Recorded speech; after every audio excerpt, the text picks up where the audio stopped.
ഓംധാരായിലേക്ക് സ്വാഗതം. ഹരേ കൃഷ്ണ. നിങ്ങൾ ഗുരുവായൂരപ്പന്റെ ഭക്തനാണോ? എങ്കിൽ തീർച്ചയായും നിങ്ങൾ അറിഞ്ഞിരിക്കേണ്ട, കേൾക്കുമ്പോൾ കണ്ണുകളെ ഈറനണിക്കുന്ന ഒരു പേരുണ്ട്. അതാണ് കുറൂരമ്മ. സാക്ഷാൽ വില്വമംഗലം സ്വാമിയാർ സ്വർണപാത്രത്തിൽ വെച്ചു നീട്ടിയ രുചികരമായ നിവേദ്യം വേണ്ടെന്ന് വെച്ച് ഒരു പാവം വിധവയുടെ മുഷിഞ്ഞ മടിയിലിരുന്ന് പഴയ ചോറ് വാരിത്തിന്നാൻ ഭഗവാൻ ഓടിയെത്തിയിരുന്നുവെങ്കിൽ ചിന്തിച്ചു നോക്കൂ, ആ ഭക്തിയുടെ ആഴം എത്രയായിരിക്കും. മറ്റുള്ളവർക്ക് ഗുരുവായൂരപ്പൻ ശംഖുചക്രധാരിയായ ദൈവമായിരുന്നു. എന്നാൽ കുറൂരമ്മയ്ക്ക് ഗുരുവായൂരപ്പൻ ആരായിരുന്നു എന്ന് നിങ്ങൾക്കറിയാമോ? അത് അമ്പലത്തിലെ വെറുമൊരു വിഗ്രഹമായിരുന്നില്ല, സ്വന്തം ഉദരത്തിൽ പിറക്കാതെ പോയ, എന്നാൽ ഹൃദയം കൊണ്ട് പെറ്റുവളർത്തിയ സ്വന്തം കുഞ്ഞായിരുന്നു. വേദങ്ങളോ മന്ത്രങ്ങളോ അറിയാത്ത ഒരു സാധാരണ സ്ത്രീയുടെ നിഷ്കളങ്കമായ മാതൃസ്നേഹത്തിനു മുന്നിൽ സാക്ഷാൽ പ്രപഞ്ചനാഥൻ തോറ്റുപോയ കഥയാണിത്. ഐതിഹ്യമാലകളിലും ക്ഷേത്ര ചരിത്രങ്ങളിലും രേഖപ്പെടുത്തിയിട്ടുള്ള ആ പുണ്യവതിയുടെ അത്ഭുതകരമായ ജീവിതയാത്രയിലേക്ക് നമുക്ക് പോകാം. തൃശൂർ ജില്ലയിലെ അടാട്ട് എന്ന ഗ്രാമത്തിലെ പ്രശസ്തമായ കുറൂർ ഇല്ലത്താണ് ഗൗരി അന്തർജനം എന്ന നമ്മുടെ കുറൂരമ്മ ജീവിച്ചിരുന്നത്.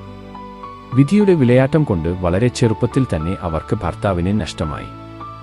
ആ വലിയ ഇല്ലത്ത് സ്വത്തുക്കളും സമ്പത്തും എല്ലാം ഉണ്ടായിരുന്നെങ്കിലും അമ്മേ എന്ന് വിളിക്കാൻ ഒരു കുഞ്ഞില്ലാത്തതിന്റെ വേദന അവരെ വല്ലാതെ നീറ്റിയിരുന്നു.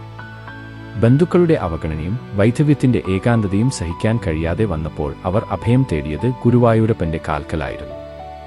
ദിവസവും അവർ ഗുരുവായൂർ ക്ഷേത്രത്തിൽ പോകുമായിരുന്നു. പക്ഷേ ക്ഷേത്രത്തിലെ തിരക്കിലോ ബഹളത്തിലോ അവരുടെ മനസ്സ് ശാന്തമായില്ല. അങ്ങനെയാണ് അവർ ഇല്ലത്തെ പൂജാമുറിയിൽ സ്വന്തം ഉണ്ണിക്കണ്ണനെ പ്രതിഷ്ഠിക്കുന്നത്. അതൊരു ലോഹ വിഗ്രഹമായിരുന്നില്ല, അവരുടെ മനസ്സിന്റെ കണ്ണാടിയായിരുന്നു. വലിയ പൂജകളോ തന്ത്രവിധികളോ മന്ത്രങ്ങളോ അവർക്ക് അറിയില്ലായിരുന്നു. ഒരു അമ്മ കുഞ്ഞിനെ എങ്ങനെയാണോ നോക്കുന്നത്, അതായിരുന്നു അവരുടെ പൂജ. രാവിലെ എഴുന്നേറ്റ് എന്റെ ഉണ്ണി എഴുന്നേൽക്കൂ, നേരം വെളുത്തല്ലോ എന്ന് പറഞ്ഞ് വിഗ്രഹത്തെ ഉണർത്തുന്നു. അതിനെ കുളിപ്പിക്കുന്നു, നല്ല വസ്ത്രം ധരിപ്പിക്കുന്നു, ചന്ദനം തൊടുവിക്കുന്നു. സ്വന്തം കൈകൊണ്ട് ഉണ്ടാക്കിയ ഭക്ഷണം വാരിക്കൊടുക്കുന്നു. രാത്രിയാകുമ്പോൾ കഥകൾ പറഞ്ഞു കൊടുത്ത് ഉറക്കുന്നു. നാട്ടുകാർ പലരും ഇത് കണ്ട് പരിഹസിച്ചു. കുറൂരിലെ ഗൗരിക്ക് ഭ്രാന്താണ്, കല്ലിനോട് വർത്തമാനം പറയുന്ന കിറുക്കി എന്ന് പലരും കുറ്റപ്പെടുത്തി. പക്ഷേ ഭ്രാന്ത് അവർക്കായിരുന്നില്ല, അവരെ പരിഹസിച്ചവർക്കായിരുന്നു. കാരണം ആ വിഗ്രഹത്തിൽ സാക്ഷാൽ ഗുരുവായൂരപ്പൻ ജീവനോടെ ഇരിക്കുന്നുണ്ടെന്ന് മനസ്സിലാക്കാൻ ഭക്തിയില്ലാത്ത അവർക്ക് കഴിഞ്ഞില്ല. ഭഗവാൻ അർച്ചനാപ്രിയനല്ല, ഭക്തിപ്രിയനാണെന്ന് കുറൂരമ്മ തെളിയിക്കുകയായിരുന്നു. ഈ സമയത്താണ് സാക്ഷാൽ വില്വമംഗലം സ്വാമിയാർ ഈ കഥയിലേക്ക് കടന്നുവരുന്നത്. ഭഗവാനെ നേരിട്ട് കാണാൻ കഴിവുണ്ടായിരുന്ന സിദ്ധനായിരുന്നു അദ്ദേഹം. സ്വാമിയാർ ഗുരുവായൂരിൽ പൂജ ചെയ്യുമ്പോൾ ഭഗവാൻ അവിടെ വന്ന് നെയ്യും പാലും ഒക്കെ കഴിക്കാറുണ്ടായിരുന്നു എന്നത് ചരിത്രം. പക്ഷേ വില്വമംഗലത്തിന് ഒരു സംശയമുണ്ടായി. താൻ എത്ര ചിട്ടയായി പൂജ ചെയ്തിട്ടും വേദമന്ത്രങ്ങൾ ചൊല്ലിയിട്ടും ഭഗവാന്റെ മുഖത്ത് പഴയ തെളിച്ചമില്ല. പലപ്പോഴും വിളിച്ചാൽ ഭഗവാൻ വരാൻ വൈകുന്നു. എവിടെയാണ് കണ്ണൻ പോകുന്നത്? അന്വേഷിച്ചിറങ്ങിയ സ്വാമിയാർ ചെന്നെത്തിയത് കുറൂരമ്മയുടെ ഇല്ലത്താണ്. അവിടെ അദ്ദേഹം കണ്ട കാഴ്ച അത്ഭുതകരമായിരുന്നു. അഴുക്കുപുരണ്ട വസ്ത്രം ധരിച്ച പ്രായമായ കുറൂരമ്മയുടെ മടിയിൽ ഇരുന്ന് അവർ കൊടുത്ത പഴയ ചോറ് വാരിത്തിന്നുന്ന ഉണ്ണിക്കണ്ണൻ. സ്വാമിയാരുടെ സ്വർണപാത്രത്തിലെ വിഭവങ്ങളെക്കാൾ ഭഗവാൻ കൊതിച്ചത് ആ അമ്മയുടെ കൈപുണ്യമായിരുന്നു.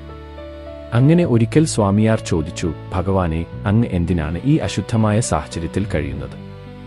വേദപണ്ഡിതനായ എന്റെ പൂജയിൽ അങ്ങ് തൃപ്തനല്ലേ? ഭഗവാന്റെ മറുപടി ഇതായിരുന്നു, സ്വാമിയാരെ, അങ്ങയുടെ പൂജയിൽ ഭയമുണ്ട്, ബഹുമാനമുണ്ട്. അങ്ങ് എന്നെ ഭഗവാനെ എന്നാണ് വിളിക്കുന്നത്. എന്നാൽ കുറൂരമ്മ എന്നെ വിളിക്കുന്നത് എന്റെ ഉണ്ണി എന്നാണ്. ആ വിളിയിലാണ് എനിക്ക് കൂടുതൽ സന്തോഷം. അങ്ങയുടെ പൂജയിൽ ഞാൻ രാജാവാണ്, എന്നാൽ ഇവിടെ ഞാൻ ഓമനപ്പുടാവയാണ്. എനിക്ക് വേണ്ടത് ആ വാത്സല്യമാണ്. പാണ്ഡിത്യത്തെക്കാൾ വലുതാണ് സ്നേഹം എന്ന് ആ നിമിഷം വില്വമംഗലം സ്വാമിയാർ തിരിച്ചറിഞ്ഞു. കുറൂരമ്മയുടെ ജീവിതത്തിലെ ഏറ്റവും സത്യസന്ധവും ഇന്നും ഭക്തർ വിശ്വസിക്കുന്നതുമായ കഥയാണ് ചെമ്മങ്ങ കഥ. പണ്ട് ഇല്ലങ്ങളിൽ ചെമ്മങ്ങ, അതായത് ചേനയുടെ വർഗ്ഗത്തിൽ പെട്ട ഒരു കിഴങ്ങ് കറിവെക്കുന്നത് പതിവായിരുന്നു. ഒരു ദിവസം കുറൂരമ്മയ്ക്ക് തീരെ വയ്യായിരുന്നു. പ്രായത്തിന്റെ അവശതകളും രോഗവും അവരെ തളർത്തി. അടുക്കളയിൽ ജോലികൾ ബാക്കിയാണ്. കറി വെക്കാൻ കട്ടിയുള്ള ചെമ്മങ്ങ അരിയണം. കൈ വിറയ്ക്കുന്നുണ്ട്. ക്ഷീണം കൊണ്ട് അവശയായ അമ്മ കരഞ്ഞുകൊണ്ട് വിളിച്ചു പറഞ്ഞു, എന്റെ ഉണ്ണി, അമ്മയ്ക്ക് വയ്യ, ഒന്ന് സഹായിക്കാൻ ആരുമില്ലല്ലോ. നീ എങ്കിലും ഒന്ന് വന്നിരുന്നെങ്കിൽ.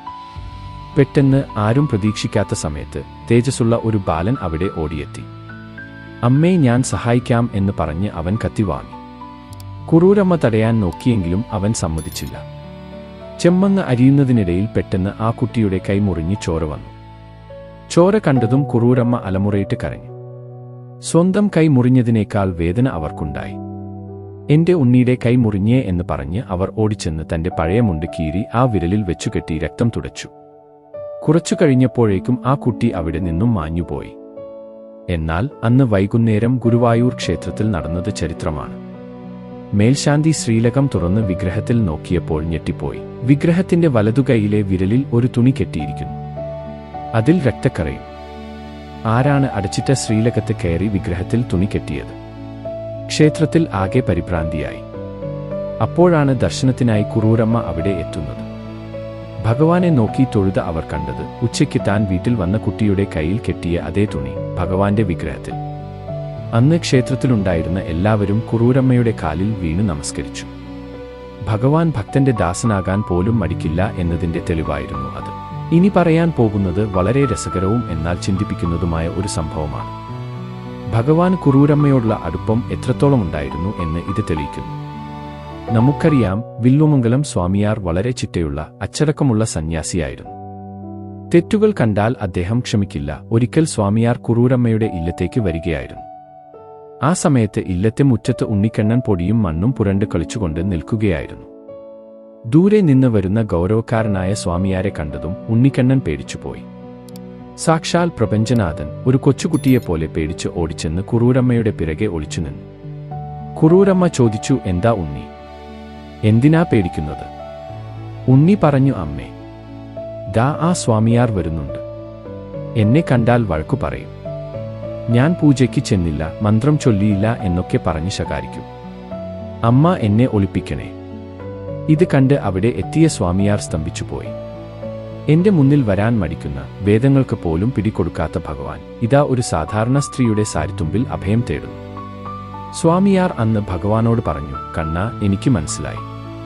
എന്റെ ഭക്തി നിയമങ്ങൾ നിറഞ്ഞതാണ്. എന്നാൽ കുറൂരമ്മയുടെ ഭക്തി സ്നേഹം നിറഞ്ഞതാണ്. കുഞ്ഞുങ്ങൾ എപ്പോഴും അമ്മയുടെ അടുത്തല്ലേ ഓടിയെത്തുക. അങ്ങ് ഇവിടെ സുരക്ഷിതനാണ്. ഈ സംഭവം കാണിക്കുന്നത് ഭഗവാൻ ഭയപ്പെടേണ്ടവനല്ല, മറിച്ച് സ്നേഹിക്കപ്പെടേണ്ടവനാണ് എന്നാണ്. സ്വാമിയാരേക്കാൾ വലിയ സ്ഥാനമാണ് കുറൂരമ്മയ്ക്ക് ഭഗവാൻ നൽകിയത്. അങ്ങനെ കാലം കടന്നുപോയി. കുറൂരമ്മയ്ക്ക് പ്രായമായി. ശരീരം തളർന്നു. മരണം അടുത്തു എന്ന് അവർക്ക് മനസ്സിലായി. അവസാന കാലത്ത് അവർക്ക് എഴുന്നേറ്റ് നടക്കാൻ പോലും വയ്യായിരുന്നു. എങ്കിലും ചുണ്ടിൽ എപ്പോഴും കൃഷ്ണ, ഉണ്ണി എന്ന വിളി മാത്രമുണ്ടായിരുന്നു. മരിക്കുന്നതിന് തൊട്ടുമുമ്പ് കുറൂരമ്മ ആകാശത്തേക്ക് നോക്കി കൈകൂപ്പി. അപ്പോൾ ആ മുറിയിൽ ദിവ്യമായ ഒരു സുഗന്ധം, തുളസിയുടെയും നെയ്യുടെയും ഗന്ധം പരന്നു. മറ്റ് ഭക്തർക്ക് വിഷ്ണുദൂതന്മാർ വരുമ്പോൾ കുറൂരമ്മയ്ക്ക് വേണ്ടി വന്നത് സാക്ഷാൽ ഉണ്ണിക്കണ്ണൻ തന്നെയായിരുന്നു. ശംഖുചക്രഗദാ പത്മധാരിയായ ചതുർബാഹുവായ വിഷ്ണുരൂപത്തിലല്ല ഭഗവാൻ വന്നത്. മറിച്ച് ഓടക്കുഴലും മയിൽപീലിയും ചൂടി, മഞ്ഞപ്പട്ടുടുത്ത്, കാലിൽ ചിലമ്പും കെട്ടി, കളിച്ചും ചിരിച്ചും നടക്കുന്ന ആ പഴയ ഉണ്ണിക്കണ്ണനായിട്ടാണ് ഭഗവാൻ അമ്മയെ കൊണ്ടുപോകാൻ വന്നത്. ഒരു അമ്മയ്ക്ക് മകനെ പിരിഞ്ഞിരിക്കാൻ കഴിയില്ലല്ലോ. ഭഗവാൻ തന്റെ പ്രിയപ്പെട്ട അമ്മയുടെ കൈപിടിച്ച് വൈകുണ്ഠത്തിലേക്ക് കൂട്ടിക്കൊണ്ടുപോയി. ഇന്നും ഗുരുവായൂരിലെത്തുന്ന ലക്ഷക്കണക്കിന് ഭക്തർ വിശ്വസിക്കുന്നു, ആ സന്നിധിയിൽ അല്ലെങ്കിൽ ആ തിരുമുറ്റത്ത് എവിടെയെങ്കിലും കുറൂരമ്മയുടെ അദൃശ്യമായ സാന്നിധ്യമുണ്ടെന്ന്. താൻ സ്നേഹിച്ച ഉണ്ണിയെ നോക്കി നിറകണ്ണുകളോടെ ഇന്നും ആ അമ്മ അവിടെ നിൽക്കുന്നുണ്ടാകാം. പ്രിയപ്പെട്ടവരെ, കുറൂരമ്മയുടെ ജീവിതം നമ്മളെ പഠിപ്പിക്കുന്നത് എന്താണ്? വലിയ വേദങ്ങൾ പഠിച്ചില്ലെങ്കിലും, വലിയ യാഗങ്ങൾ ചെയ്തില്ലെങ്കിലും, നിഷ്കളങ്കമായ സ്നേഹം മനസ്സിലുണ്ടെങ്കിൽ ഭഗവാൻ നമ്മുടെ കൂടെയുണ്ടാകും. ഉണ്ണിക്കണ്ണൻ വേണ്ടത് നമ്മുടെ പണമോ പ്രതാപമോ അഹങ്കാരമോ അല്ല.